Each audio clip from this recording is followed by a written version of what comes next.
TV, and so you'd resonate with food being important. But even in places like Australia, where we've got more than enough food, food is still important to us. So, for example, when we opened our new building, we did it with a meal together. That's because it's an important occasion. Sharing a meal together marks the occasion. You know, we could have just gone out and cut the ribbon, but instead we chose to do it over a meal. And that sort of thing's a normal human practice around the world. You go to your families for Christmas, you do that for a meal, don't you? You have Christmas dinner. If you're like us and you've got two families to share yourself between, then you feel compelled to eat food with both of them and suffer the consequences. Food is important to life, sustaining life and celebrating life. And Jesus is the bread of life. Jesus is absolutely basic, absolutely staple. He is the stuff of life. Without him there can be no life. With him there is life, and life to the full. Not just the sort of meagre rations that the aid agency distributes in a famine, but all the pleasure of a real celebration, without the overeating that goes with it. So how do you get the bread of life? I mean, it sounds worth having. How do I get it? Well, in verse 27 of the reading, Jesus says, "Do not work for food that spoils, but for food that endures to eternal life, which the Son of Man will give you." Well, there's quite a tension in that verse. On one hand, you get the bread of life by working for it, and on the other hand, the Son of Man will give it to you. The Son of Man is Jesus' way of talking about himself. He's the bread of life, and he will give you the bread of life. So he will give you himself. So what is this work that I need to do? Well, helpfully, the crowd asked Jesus the same question. What must we do to do the works God requires? And in verse 29, Jesus answered them, "The work of God is this, to believe in the one he has sent." So the one God has sent, that's Jesus again. The work of God is to believe in Jesus. Believe in Jesus, and he's the bread of life. And then he will give you the bread, which is himself. Well, I wonder how you would have finished the sentence, "The work of God is this." What would you have said that God requires of people? You know, we're humans, we like to earn our pay, and we don't like to feel like we're in other people's debt. So if you ask most people to finish the sentence, they would have talked about the things that they need to do. The work of God is this, to bring up your children in the church. Or the work of God is this, to do unto others as you would have them do unto you. Or the work of God is this, to never say an unkind word about anyone. If you'd asked the crowds who are following Jesus to finish the sentence, they would have talked about the work of God is to keep the Old Testament law. But Jesus talks about faith. The work of God is this, to believe in the one he has sent. Does that feel like it's all too easy? Like there must be a catch? Well, there is a catch. Believing in Jesus means believing in the things he said, and the things Jesus said means reorganising your whole life to suit Jesus. So it's not easy. It's not easy to be a follower of Jesus at all. At the end of this passage, a bit after the bit that Josh read for us, many of Jesus' disciples said in verse 60, "This is a hard teaching. Who can accept it?" And many of them turned back and didn't follow Jesus anymore. It's not easy to do the work of God, but it is simple to know what you've got to do. Simply believe in the one he has sent. There can't be any confusion when the instruction is that clear. Knowing what you need to do is easy, believe in Jesus, but doing it is hard. Believing in Jesus is hard. In fact, believing in Jesus is so hard that on their own, no one can do it. In verse 44, Jesus says this, "No one can come to me unless the Father who sent me draws them." It's impossible to believe in Jesus unless you are drawn by God. Now that's a hard teaching. Why is it hard? Because we are proud. We like to get to places under our own steam.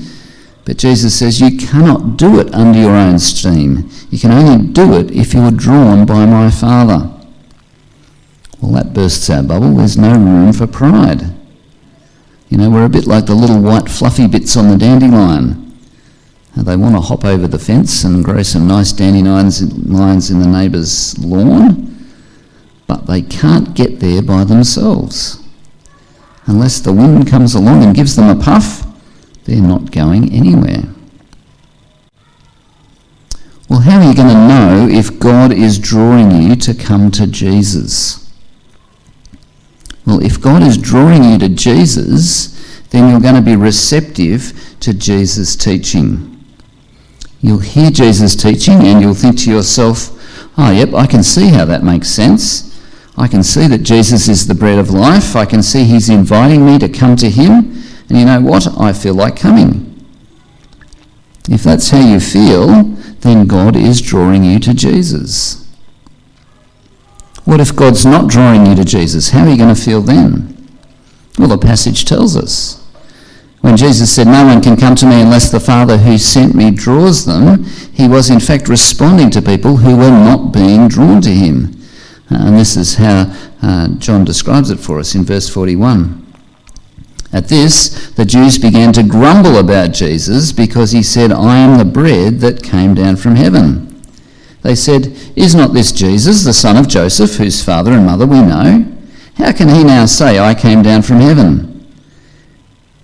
You see, if God is not drawing you to Jesus, then your heart won't be receptive to his teaching. When you hear his teaching, you'll start to find all kinds of objections coming into your head. Well, if that's how you feel, then chances are God is not drawing you to Jesus. So you can tell whether God is at work in your life by how your heart responds to the teaching about Jesus. Well, just as a small aside, that actually makes assessing ministry effectiveness somewhat difficult.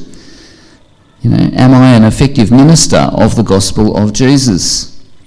Well, it would be nice if it were as easy as saying, well, let's look at how many people are in the church now, we'll count them up, and is that more than there used to be? Well, if it is, then I must be effective as a minister. But you see, by that measure, Jesus would not be an effective minister, because a whole bunch of his followers heard his teaching in this chapter, and then at the end of the chapter they turned back and stopped following him. Well, that wasn't very effective ministry, was it? Some people understand that ministry effectiveness is not just about numbers, and so they say it's all about faithfulness. You know, is Jesus being faithfully preached here? The lives of those who are in Christian leadership faithfully bearing witness to Jesus' teaching. And that all sounds well and good, but quite often an exclusive focus on faithfulness is a camouflage. There can be important issues that hinder gospel progress. And all the talk about faithfulness is just a clever way to avoid asking the hard questions about why the ministry is not fruitful. Sometimes, of course, a ministry can be faithfully proclaiming Jesus and not bearing much fruit. You know, if you're preaching in Italy or in Spain or somewhere like that, you might very well preach and live very faithfully and not see much fruit. But if there isn't much fruit, let's not avoid asking the hard questions. Well, back to the passage. We began by asking the question, how can we get this bread of life? And the answer is there's only one way to get it, and that is to be drawn by God the Father.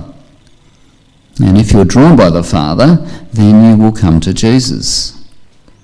The next question is, what should you do with the bread of life once you've got it?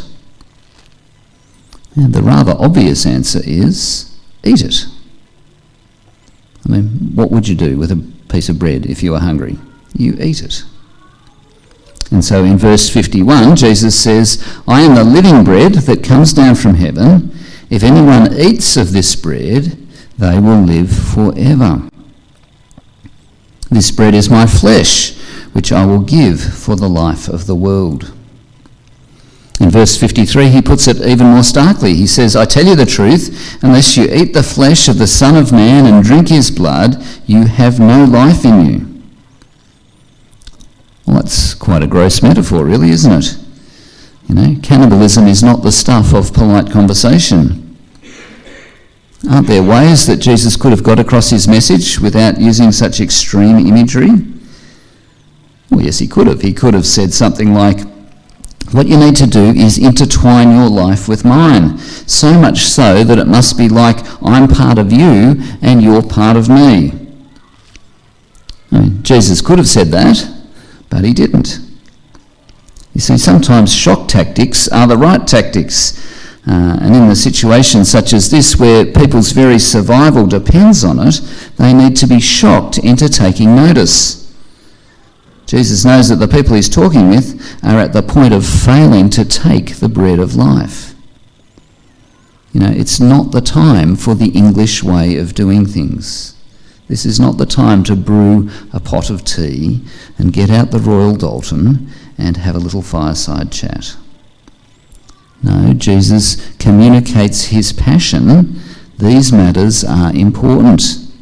These people need to be woken up before it's too late. And it's not just them. You see, people haven't changed. The Jews who were talking to Jesus in the synagogue in Capernaum are no different to anyone else, actually. People today still need that imagery of the cannibal feast to wake them from their spiritual slumber. And that's why Jesus actually built this image into the fabric of our faith. So in a little while, we're going to do what Jesus commanded his followers to do. We'll gather round the table and feast on his flesh and drink his blood, because that's how Jesus told us to remember him.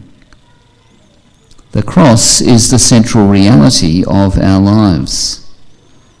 When Jesus died on the cross, my life was there with him. I died with Jesus.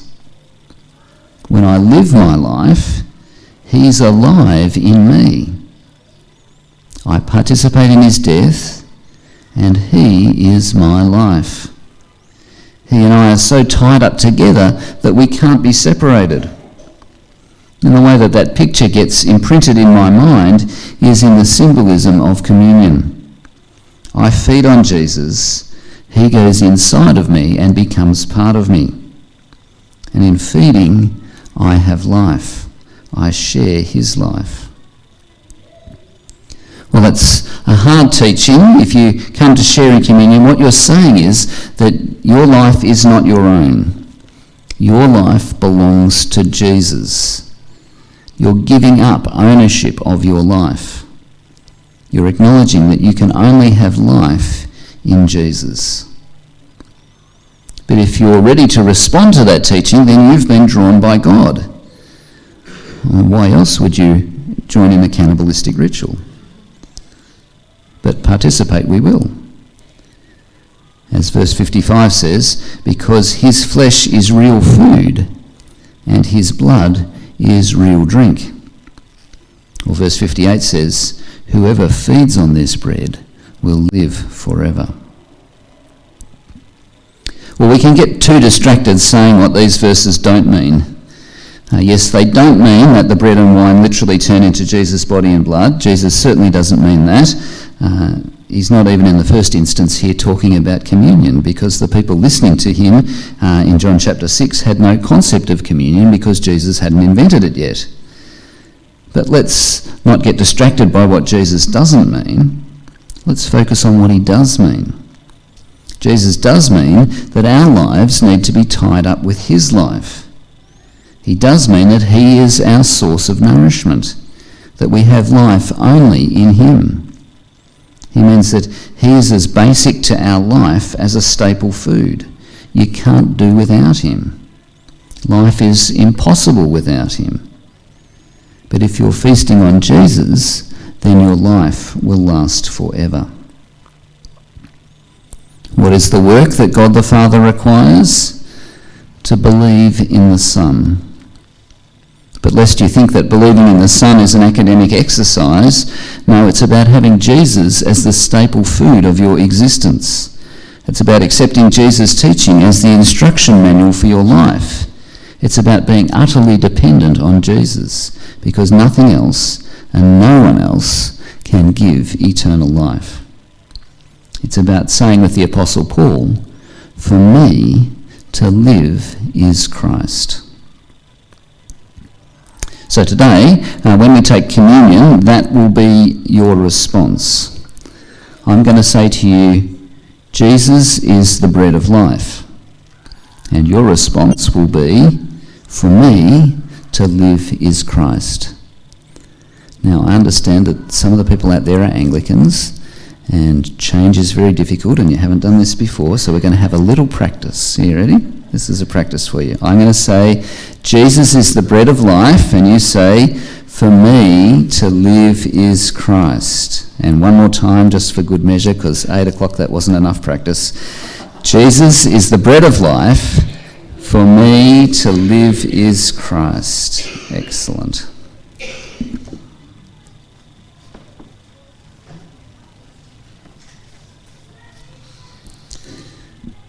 Wally, do you reckon you could rescue the kids so they can